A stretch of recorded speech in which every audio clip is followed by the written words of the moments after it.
महाराष्ट्रामध्ये एमपीएससीचा पेपर फुटला, परीक्षा रद्द झाली आणि आज विरोधी पक्षांनी भाजपाच्या एका आमदारावर आरोप करायला सुरुवात केली.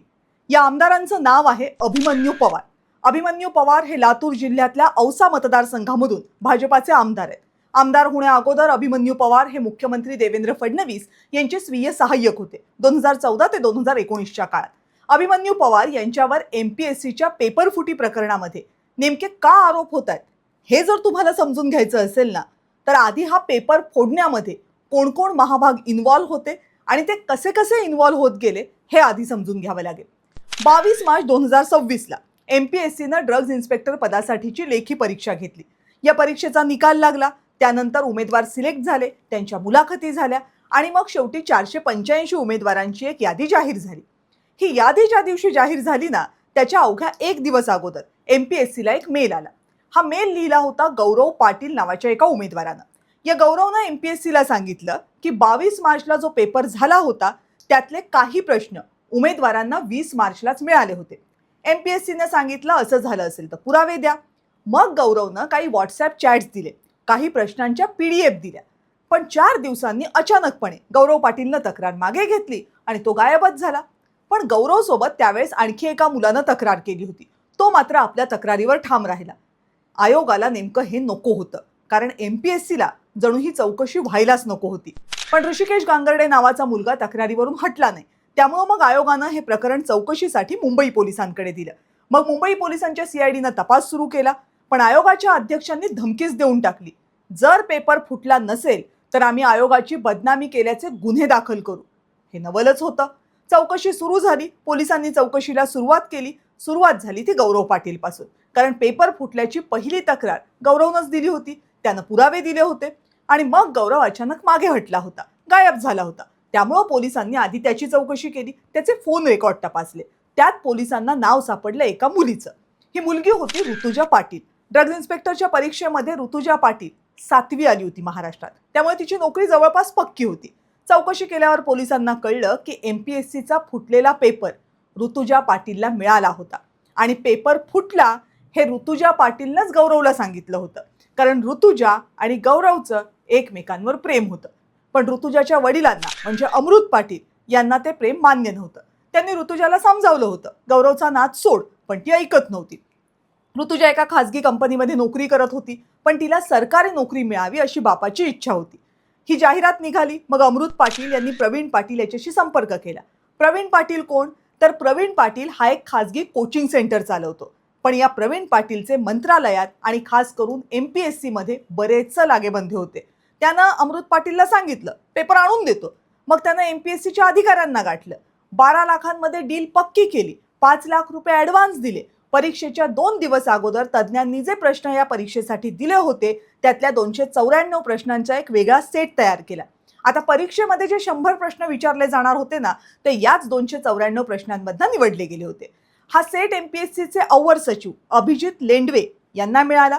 मग लेंडवेनं तो सेट एमपीएससीचा दुसरा अव्वल सचिव गोपाल मराठेला दिला. गोपाल मराठेनं तो सेट प्रवीण पाटीलला दिला. या सगळ्यामध्ये एमपीएससीचा सहाय्यक कक्ष अधिकारी विश्वेश्वर नकाते सुद्धा होता. मग प्रवीण पाटीलनं त्या सेटची एक फोटोकॉपी तयार केली आणि मयूर नावाच्या मध्यस्थामार्फत अमृत पाटीलला म्हणजे ऋतुजाच्या बापाला सुपूर्द केली. सगळे प्रश्न सोडवू नका, 10-1 प्रश्न सोडवून द्या किंवा मुद्दाम चुकीचे सोडवा असंही सांगितलं गेलं. ऋतुजानंही जसं सांगितलं होतं तसंच केलं. ती पास झाली. लेखी परीक्षा पास झाल्यावर मात्र ऋतुजानं पेपर गौरवला दाखवला आणि व्हॉट्सॲपवर पाठवून दिला. मग ऋतुजाची नोकरी पक्की झाली आणि बापानं तिला गौरवचा नाद सोड असा तगादाच लावला. शेवटी ऋतुजानं गौरवसोबत ब्रेकअप करून टाकलं. आता दिल के टुटे गौरवनं म्हटलं घेतो तुमचा बदला.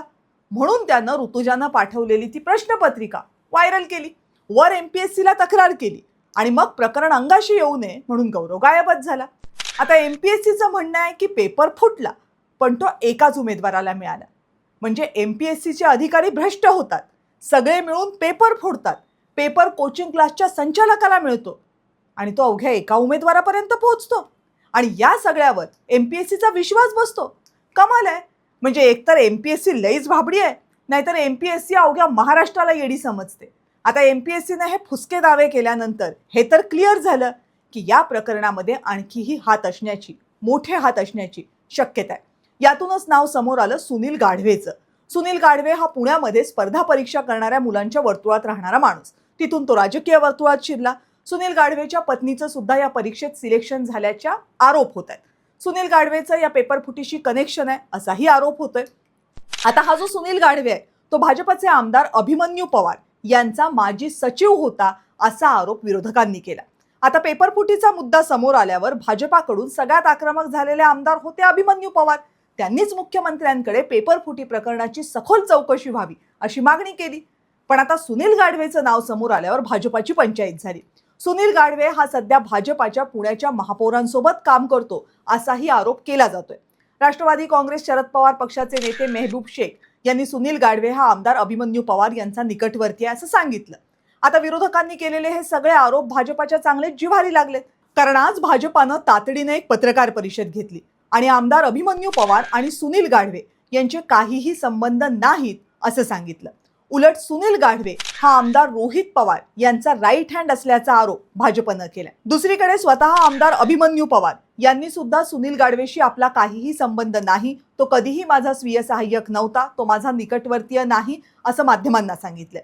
आता सुनील गाढवेचा या प्रकरणामधला नेमका रोल काय आणि त्यामध्ये अभिमन्यू पवार यांचा काही संबंध आहे का हे अजून तरी अधिकृतपणे स्पष्ट झालेलं नाही. पण एवढा धूर येतोय म्हणजे कुठंतरी आग लागलेली आहे हे तर नक्की आहे.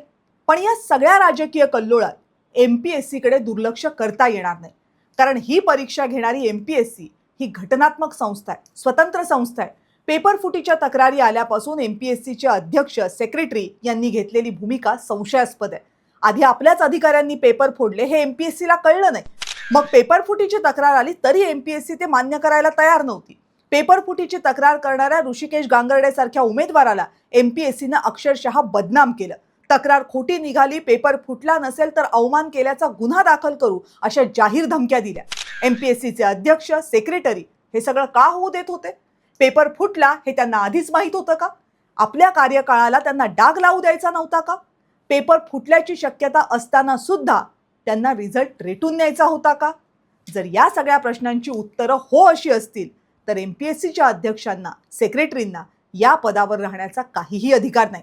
अव्वल सचिव दर्जाचे 2 अधिकारी, कक्ष अधिकारी दर्जाचा 1 अधिकारी जर उघड पेपर फोडणार असतील आणि आयोगवर तक्रारदारांनाच धमक्या देणार असेल तर विश्वास ठेवायचा कुणावर? आणि हो, आता या सगळ्या प्रकरणामधला एक सुटून गेलेला मुद्दा. त्या ऋतुजा पाटीलला माहित होतं ना की तिच्या बापानं पेपर फोडलाय. तिनं तो पेपर घेतला, परीक्षा दिली, पास झाली, आनंदाच्या पोस्टी पण सोशल मीडियावर टाकल्या.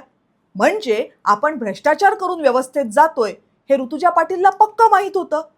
मग जर ऋतुजा पाटीलनं हे केलंय तर तिच्यावर गुन्हा का दाखल होत नाही? कारण जर हे प्रकरण फुटलं नसतं तर ऋतुजानं आत्तापर्यंत बापाचे पैसे वसूल करायला सुरुवात पण केली असती. त्यामुळे या प्रकरणामध्ये ऋतुजा पाटीलवर पण गुन्हा दाखल व्हायला हवा की नको? तुम्हाला काय वाटतं? कमेंटमध्ये सांगा.